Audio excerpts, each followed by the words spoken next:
Hola, buenos días. Vamos a seguir con el tema de las redes, que ya queda poquito. A ver si lo terminamos hoy, si no, pues dejamos casi listo. El otro día terminamos de explicar los componentes de una red y vamos a empezar ahora con la clasificación de las redes en función de distintos criterios. No vamos a verlos todos, pero al menos alguno que tengáis una mínima idea así por encima. Bien, el primer criterio que vamos a ver es según la extensión de la red, ¿vale? Existen de forma genérica tres tipos: LAN, MAN y WAN. Ya sé que tiene esto un chiste sobre nombres chinos, pero me lo voy a ahorrar. Las redes LAN, las primeras, las más pequeñas, son redes de área local, ¿vale? La L primera de LAN viene de local. Es una buena regla mnemotécnica. La L de LAN es de local, la M de MAN es de metropolitana y la W de WAN es mundial, viene de world, ¿vale?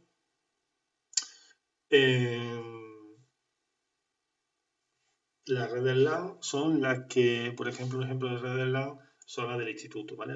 La red del instituto, la red de vuestra casa, la red de una oficina, la red de un banco. Esas son redes LAN, ¿vale? Su extensión abarca, como pone ahí, como máximo un edificio. Suele ser bastante menos, ¿vale? Piso, una oficina, algo así. En el caso, por ejemplo, del instituto, es una red LAN que abarca 3 edificios. ¿Vale? En el instituto tenemos 3 edificios, pues lo abarca los 3. Pero no debe ser una red pequeñita, ¿vale? Luego tenemos las redes MAN, que son las redes de área metropolitana. ¿Qué significa metropolitana? Metropolitana significa a nivel de municipio, a nivel de ciudad, a nivel de barrio. Algunos ejemplos son, no sé si aquí en Almería lo hay, pero hay muchos sitios turísticos donde en el paseo marítimo existe una wifi abierta, ¿vale? Que la paga el ayuntamiento, que la pone el ayuntamiento. Esas son redes de área metropolitana, ¿vale?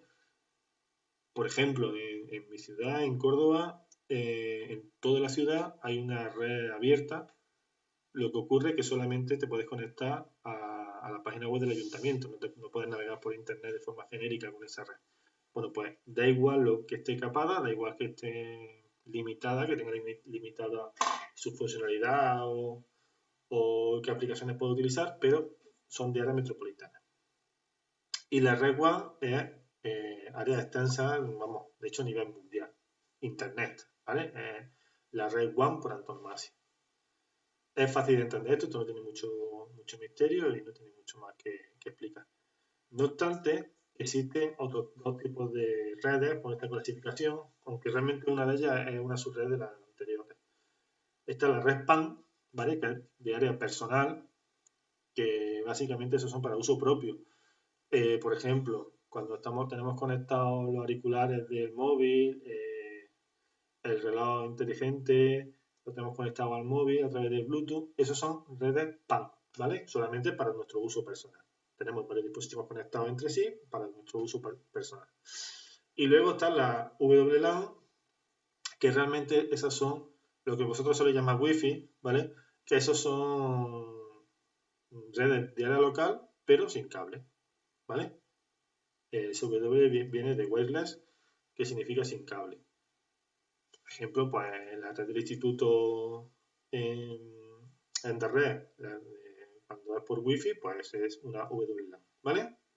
Habitualmente lo que ocurre es que las redes LAN están conectadas de las dos formas, mediante cable y sin cable. Por tanto, el WLAN es una parte de la red LAN. En fin, no tiene mucho más que explicar esto, es bastante fácil. Luego también tenemos otra clasificación de redes. Si te repito que es que hay muchas más de las que vamos a ver, pero simplemente son algunas para que manejéis estos conceptos. Según su propietario, ¿vale? Hay redes públicas y redes privadas. Las redes privadas son las redes a las que solamente se tiene acceso a través de una contraseña, identificándote. Por ejemplo, la red de vuestra casa, la red del instituto, es una red privada, ¿vale? Tiene un dueño y ese dueño se administra la red y le pone una contraseña para permitir que entre solamente en la red solamente los usuarios que uno quiere. Y luego están las redes públicas, que son redes abiertas que no tienen ningún tipo de contraseña, que cualquier persona, cualquier dispositivo se puede conectar sin cortapisas. Por ejemplo, Internet, ¿vale? Internet es el mejor ejemplo de red pública. La mayoría de las redes LAN, como digo, son redes privadas. La mayoría de las redes MAN y las redes, cuando son gubernamentales, es decir, de un ayuntamiento, tal, son públicas. Cuando son de una empresa, pues son privadas. Y existe un híbrido, que son las redes privadas virtuales, ¿vale? La VPN. La VPN lo que hace es lo siguiente. Mirad, voy a intentar explicarlo con la cutre pizarrita esta que tengo. Espérate, no, música no es. Aquí. Mira, cuando yo quiero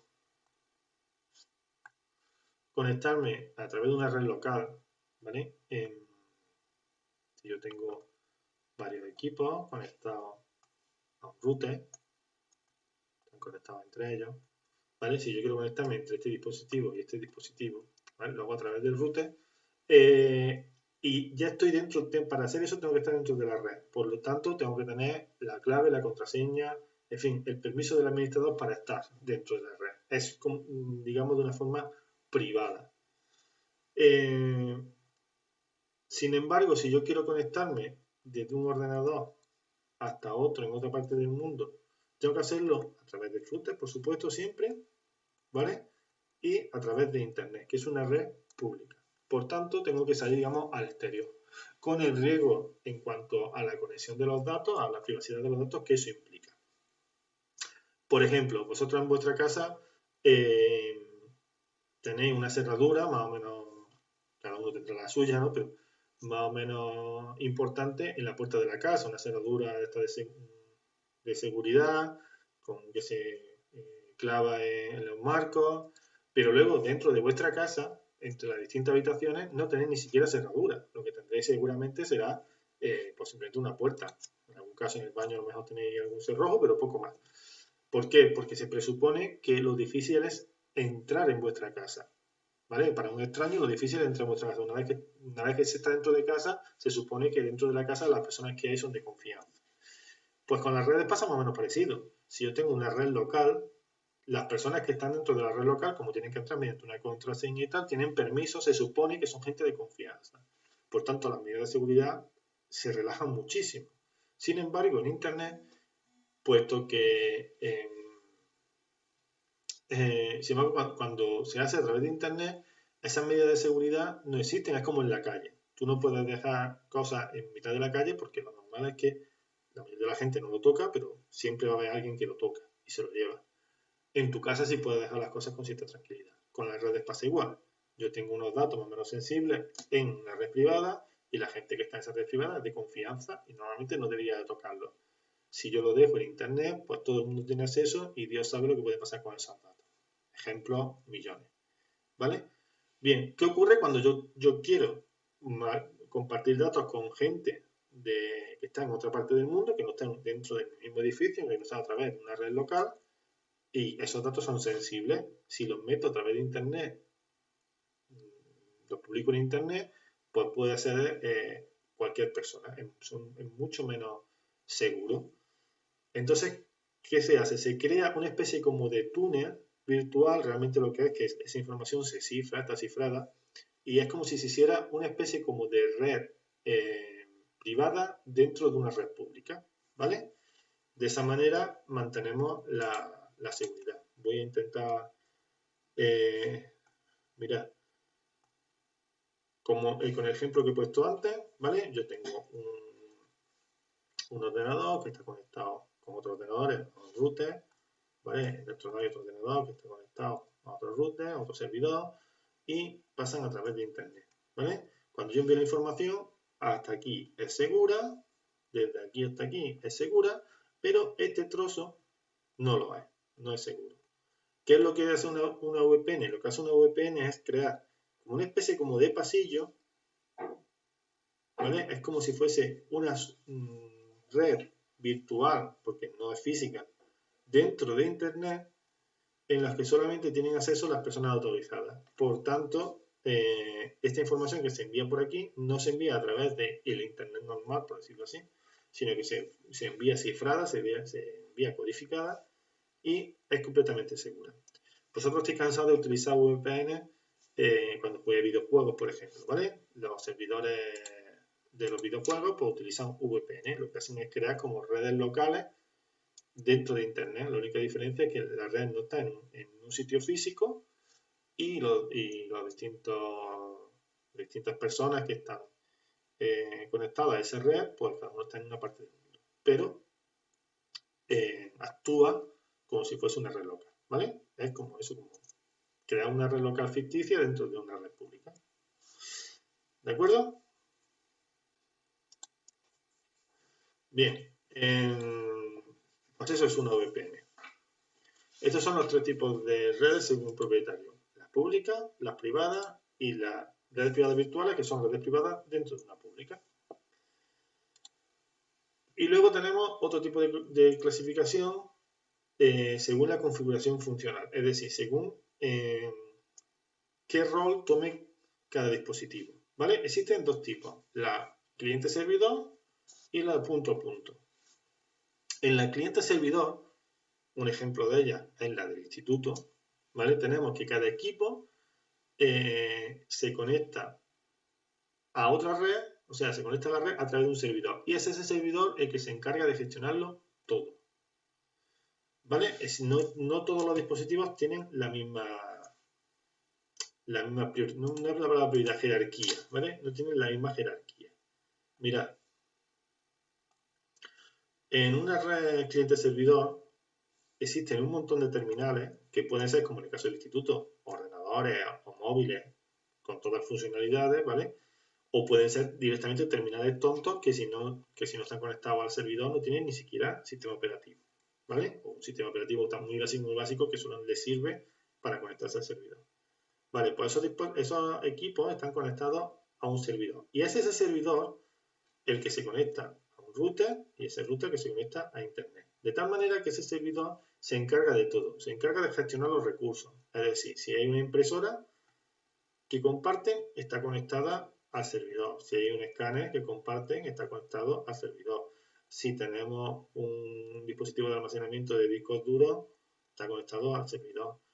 El antivirus lo gestiona el servidor, los cortafuegos lo gestiona el servidor, ¿vale? Todo depende del servidor. El servidor decide quién se puede conectar y quién no se puede conectar. Repito, toda la configuración se hace a través del servidor. Eso tiene varias ventajas. La principal es que el servidor lo administra un informático que tiene conocimiento informático y por tanto es mucho más seguro, porque se da por sentado de que los otros usuarios se pueden despreocupar de muchas funciones porque ya se encarga el servidor. Y el servidor, repito, está administrado por un informático, alguien que sabe de qué va el tema. Y por tanto también es mucho más seguro después para los usuarios locales, los usuarios de la red, porque no tienen que preocuparse de lo que hacen los demás. El administrador se encarga de todo y yo no me tengo que preocupar si otro compañero que utiliza esa misma red es un desastre y tiene todo, ¿vale? Y crea vulnerabilidades. Inconvenientes, pues que se cae el servidor y se cae toda la red. Como todo depende del servidor, si el servidor se cae toda la red. En el instituto pasa muchas veces que nos quedamos sin internet y es porque simplemente se ha caído el servidor hasta que no llega el coordinador TIC, Jorge en este caso, y reinicia el servidor o soluciona el problema, pues estamos sin internet un buen rato. ¿De acuerdo? Esas son las redes cliente-servidor. ¿Vale? Aquí tenéis un ejemplo de un dibujo, ¿vale? En un servidor, distintos equipos conectados y cada impresora todo conectado al servidor. Y es el servidor que decide quién puede acceder a qué y quién no. Y después está la clasificación de redes punto a punto, que es la configuración, para que lo entendáis, la que tenéis generalmente en vuestra casa.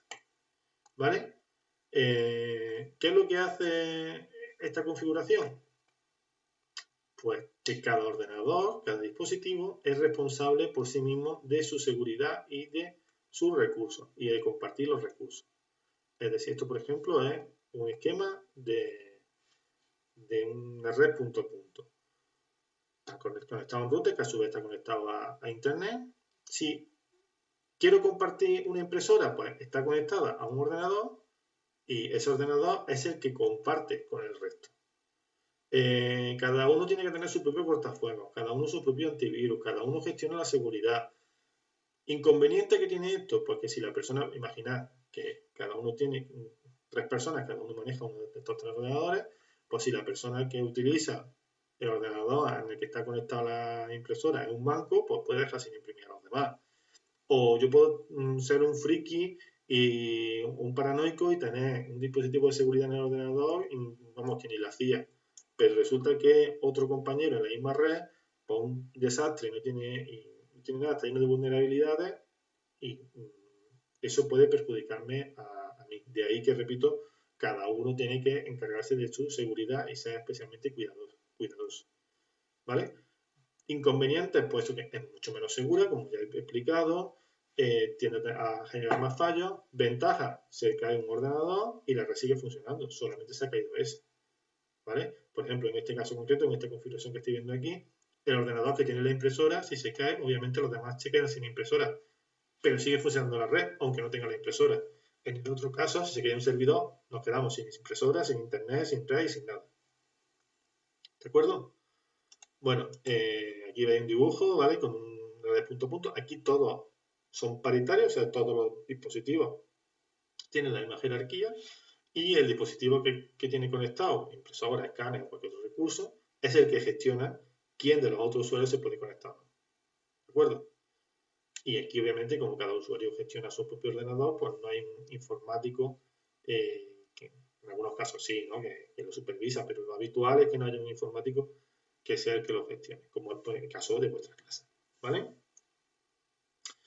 Bien, no sé cuánto tiempo llevamos, tampoco quiero serme demasiado pesado. Voy a explicar los protocolos, lo que es la IP, solamente la IP versión 4, que es la actual, y ya lo siguiente lo dejamos para otra sesión.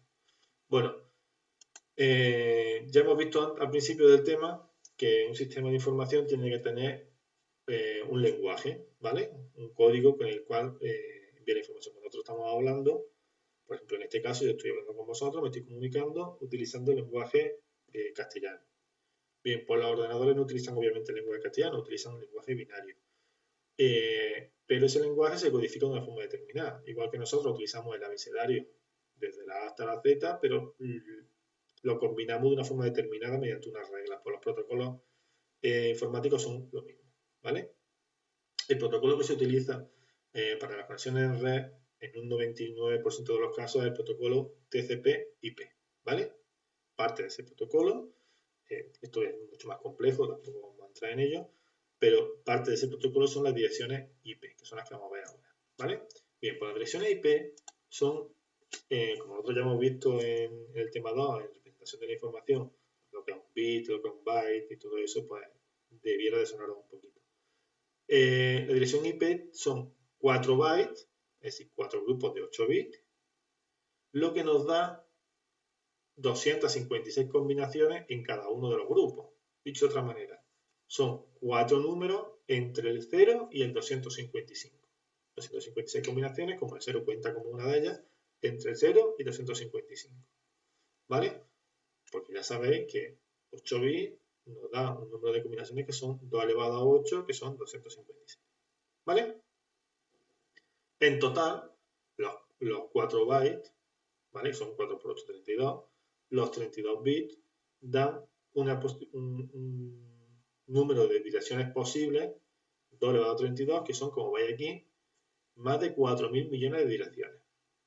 Que 4.000 millones de direcciones, en un principio podemos decir, madre mía, qué barbaridad, eso no se va a gastar en la vida. Pues hoy día en el mundo hay conectados más de 3.000 millones de personas. Cada una de esas personas generalmente con más de un dispositivo. Con lo cual, 4.000 millones de direcciones se han quedado cortas. ¿Vale? Ya veremos cómo se ha solucionado momentáneamente y cómo se va a solucionar en el futuro. Pero de momento vamos a seguir con esto, con la IP. La dirección IP, fijaros que pone aquí arriba IP versión 4, eso es porque esta es la versión número 4 de IP, la que se está utilizando hoy día. Bien, esos 4 números repito, entre el 0 y 255, muy importante que esto lo recordéis, entre el 0 y 255, cada uno de ellos, o al menos grupos de ellos, sirven para cosas distintas. Dependiendo de qué tipo de red sea, esto no se entra aquí en cuarto, ya se puede después en primer bachillerato, hay distintas clases de IP dependiendo de para qué se utilicen.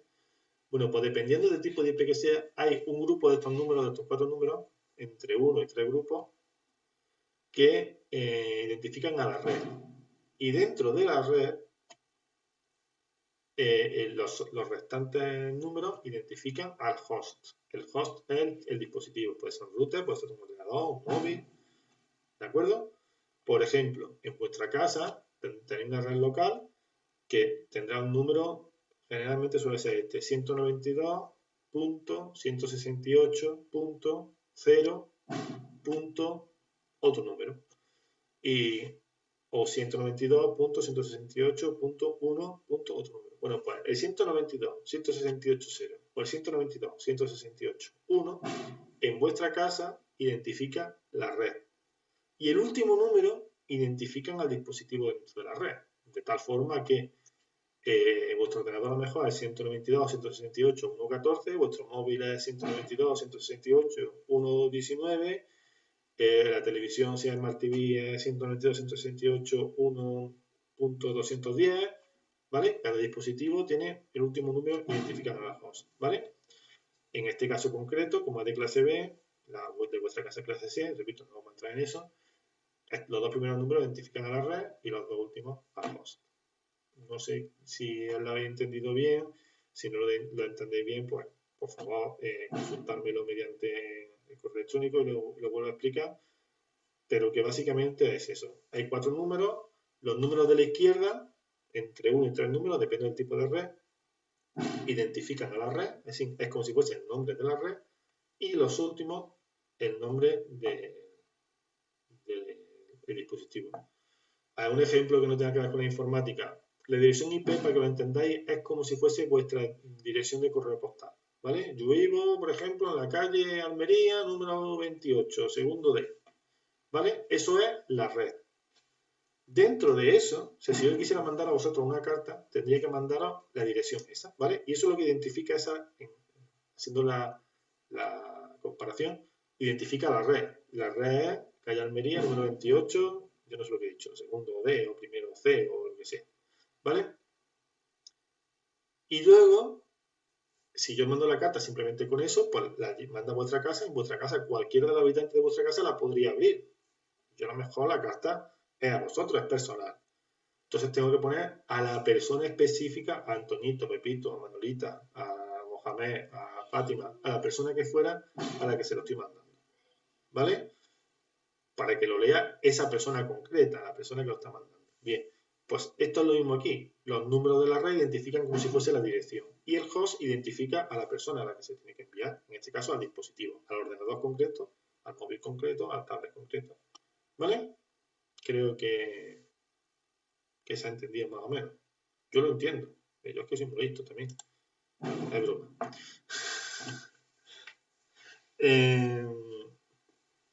Lo que pasa que, como he dicho antes, cuando se creó, tened en cuenta que la dirección IP, el protocolo TCP/IP, se creó a finales de los 80, a principios de los 90. En aquel momento los ordenadores estaban conectados solamente los militares, las universidades y las bibliotecas. Entonces, 4.000 millones de equipos conectados era como, ¡uf! Madre mía, en la vida vamos a gastar esto. Pero hoy día ya os he explicado que hay más de 3.000 millones de personas conectadas a Internet y que no se da abasto. ¿Cuáles son los problemas que hay? Porque, pues eso, primero el número de personas. Después, que no todas las personas, o sea, que las personas normalmente tienen más de un dispositivo, ¿vale? Pues, por ejemplo, hoy en día no es ninguna locura pensar que una persona, yo por ejemplo tengo en mi casa un ordenador, ya tengo un IP, si tengo el teléfono conectado a internet, pues el teléfono, tengo la tablet, el móvil, la Smart TV, ¿vale? Y por ejemplo, la rumba, el aspirador este, si es de los que se conecta a internet, ahí tenemos otro. O sea, pues, el coche, de estos que se conecta a internet, otro. Que una sola persona puede tener 7, 8, 10, 15, 20 dispositivos que se conectan a Internet. 3.000 millones de personas a una media de 2 o 3 dispositivos por persona, pues fijaros, ya no tenemos bastante. Luego encima hay distintas clases, como he dicho, clase A, clase B, clase C, clase D de redes. Y como están clasificadas así, no en todas se gastan todas las direcciones, con lo cual se desperdician, ¿vale? Y algunas de esas direcciones, de las que están reservadas por distintas clases, ni siquiera se utilizan en la práctica, con lo cual realmente de los 4.000 millones de posibilidades se están utilizando 1.000 millones, 500.000 o incluso menos, ¿vale? Eso significa que no tenemos direcciones IP para todo el mundo. ¿Cómo se soluciona esto? Pues a través de las tablas NAT. Es como está solucionándose ahora mismo. Pero eso ya lo vamos a dejar para el próximo día, ¿vale? Y ya el próximo día te explico las tablas NAT, la versión 6 de la IP y un par de cositas más y terminamos el tema, ¿vale? Ya por hoy, que si no después me voy a odiar más de lo que me odiáis ya. Pues venga, que tengáis un buen fin de semana.